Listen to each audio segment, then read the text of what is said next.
Open చేస్తే movie కేరళలో start అవుతుంది. పవన్ కళ్యాణ్ తన కూతురుతో కలిసి కేరళలో ఉంటాడు. రోజు వాళ్ళ కూతుర్ని స్కూల్లో డ్రాప్ చేస్తూ ఉంటాడు. కానీ వాళ్ళ కూతురు వాళ్ళ మేడం భగత్ సింగ్ని లవ్ చేస్తూ ఉంటుంది. ఒకరోజు నైట్ భగత్ సింగ్ ఇంటికి రౌడీస్ వస్తారు. భగత్ సింగ్ వాళ్ళందరినీ చిత్తకొడతాడు. భగత్ సింగ్ కలవడానికి వచ్చిన టీచర్ అది చూస్తుంది.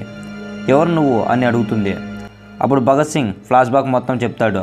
ఫ్లాష్ బ్యాక్లో ఒక స్కూల్లో స్టార్ట్ అవుతుంది. మినిస్టర్ రౌడీలు తాగి స్కూల్లో గొడవ చేస్తూ ఉంటారు. అది అడగడానికి వచ్చిన పోలీస్ని బీర్ బాటిల్తో తల పగలగొడతారు. అప్పుడు ఒక పోలీస్ భగత్ సింగ్కి కాల్ చేస్తాడు. అప్పుడు భగత్ సింగ్ ఎంట్రీ. ఆ రౌడీలందరినీ క్లాస్ రూమ్లో వేసి ఒక్కొక్క క్వశ్చన్ అడుగుతూ చితకబాతాడు.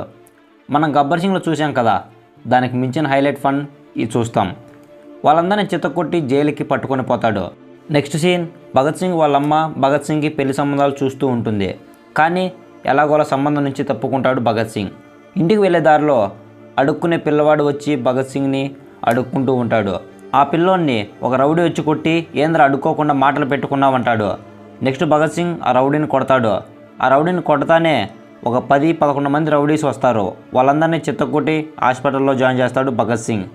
అక్కడ heroine entry. Heroine doctor. Heroine Bhagat సింగ్ని రక్తం వచ్చేలా కొట్టారు, రక్తం విలువ తెలుసా, బోన్స్ విరిగేలా కొట్టారు, బోన్స్ విలువ తెలుసా అని అడుగు క్లాస్ పీకుతుంది.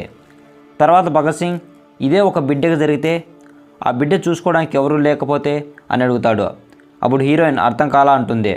అప్పుడు భగత్ సింగ్ 6 ఏళ్ళ ఒక పిల్లవాడు వాడి కాళ్ళు విరగొట్టి ముష్టెత్తుకునేలా చేశాడు ఒకడు. 9 ఏళ్ళ ఒక ఆడపిల్ల కళ్ళల్లో సీసం పోసి కన్ను పోయేలా చేశాడు ఇంకొకడని పిల్లల గురించి ఎక్స్ప్లెయిన్ చేస్తాడు. హీరోయిన్ ఫ్లాట్ అయిపోతుంది. తర్వాత భగత్ సింగ్ ఆ అమ్మాయిని బస్సులో కలుస్తాడు. ఇలానే వీళ్ళిద్దరు లవ్ చేసుకుంటూ ఉంటారు. తర్వాత హీరోయిన్ని వాళ్ళ అమ్మకి పరిచయం చేస్తాడు భగత్ సింగ్. నెక్స్ట్ సీన్లో భగత్ సింగ్ దగ్గరికి ఒక ముసలోడు వచ్చి మా అమ్మాయి కనిపించలేదని కేసు పెడతాడు. పవన్ కళ్యాణ్ ఆ అమ్మాయి కోసం పోలీసులందరినీ పెట్టి వెతికిస్తాడు.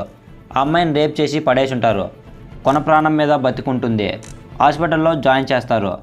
పవన్ కళ్యాణ్ ఎవరు చేశారని ఆ అమ్మాయిని అడుగుతాడు. ఆ అమ్మాయి మినిస్టర్ కొడుకుని చెప్తుంది. ఆ కేసు మీద భగత్ సింగ్ మినిస్టర్ ఇంటికి వెళ్తాడు. మినిస్టర్ నా కొడుకు 3 రోజుల నుంచి కనపడలేదు అని చెబుతాడు. భగత్ సింగ్ మినిస్టర్ కొడుకుని చంపి బ్రిడ్జ్కి ఏలాడదీసి మినిస్టర్కి ఇన్ఫార్మ్ చేస్తాడు, మీ కొడుకుని ఎవరో చంపేశారని. ఆ మినిస్టర్ వచ్చి వాళ్ళ కొడుకు బాడీని చూసి ఎవరు చంపారో కనుక్కోమని భగత్ సింగ్కి చెప్తాడు. భగత్ సింగ్ ఎవరైనా అయ్యుండొచ్చు, ఒక పోలీస్ కూడా అయ్యుండొచ్చని ఇండైరెక్ట్గా నేనే అని చెబుతాడు. మినిస్టర్ భగత్ సింగ్ని చంపడానికి మనుషులను పంపిస్తాడు. భగత్ సింగ్ వాళ్ళందరినీ ఎన్కౌంటర్ చేసి పడేసి పోయి మినిస్టర్కి వార్నింగ్ ఇస్తాడు. ఇలాంటి మాస్ డైలాగ్ ఉండవచ్చు. తర్వాత శ్రీలీల వాళ్ళ నాన్న ఒప్పించి భగత్ సింగ్ శ్రీలీల పెళ్లి చేసుకుంటారు. వాళ్ళకు ఒక కూతురు పుడుతుంది. ఒకరోజు మినిస్టర్ మనుషులు వచ్చి శ్రీలీలని భగత్ సింగ్ వాళ్ళ అమ్మని చంపేస్తారు. భగత్ సింగ్ని కూడా కొట్టి పడేస్తాడు. కానీ చిన్న పాపని చంపకుండా వదిలేస్తారు. శ్రీలీల చనిపోయే ముందు పాపను తీసుకొని దూరంగా వెళ్ళిపో, జాగ్రత్తగా చూసుకొని చెప్పి చచ్చిపోతుంది. మినిస్టర్ భగత్ సింగ్ ఎక్కడున్నాడో కనుక్కొని వాళ్ళ కూతురిని చంపాలని ప్రయత్నించి భగత్ సింగ్కి ఫోన్ చేసి వార్నింగ్ ఇస్తాడు. భగత్ సింగ్ మళ్ళీ తిరిగి హైదరాబాద్కి వస్తాడు. భగత్ సింగ్ వచ్చిన వెంటనే పోలీస్ స్టేషన్లో ఎస్ఐకి మాస్ వార్నింగ్ ఇస్తాడు. వార్నింగ్ అంటే చంపేస్తాడు. భగత్ సింగ్ మినిస్టర్ మనుషులందరినీ చంపి మినిస్టర్ బామర్దిని కూడా చంపేస్తాడు. తర్వాత మినిస్టర్ భగత్ సింగ్ ఇంటికి నైట్ పోయి చైర్కి కాళ్ళు చేతులు కట్టేసి చిత్తగొడతారు. కానీ ఆ ప్లాన్ వేసింది భగత్ సింగ్ మినిస్టర్ని రప్పించడం కోసం. ఆ మినిస్టర్ భగత్ సింగ్ కూతుర్ని కూడా తీసుకుని వస్తాడు. అప్పుడు భగత్ సింగ్ మగాడివైతే నా కూతుర్ని టచ్ చేయరాని ఆ చైర్తో ఒక మాస్ ఫైట్ చేసి కట్లు ఇప్పుకొని ఆ రౌడీలందరినీ చిత్తగొడతాడు. ఆ రౌడీలందరినీ చంపేస్తాడు. ఆ మినిస్టర్ గొంతు కోసి పైన వేలాడదీస్తాడు.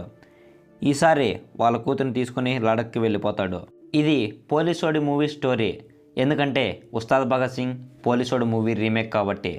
ఈ స్టోరీ మీకు ఎలా అనిపించిందో కామెంట్ చేయండి. అలానే నా ఛానల్ని సబ్స్క్రైబ్ చేసుకోండి.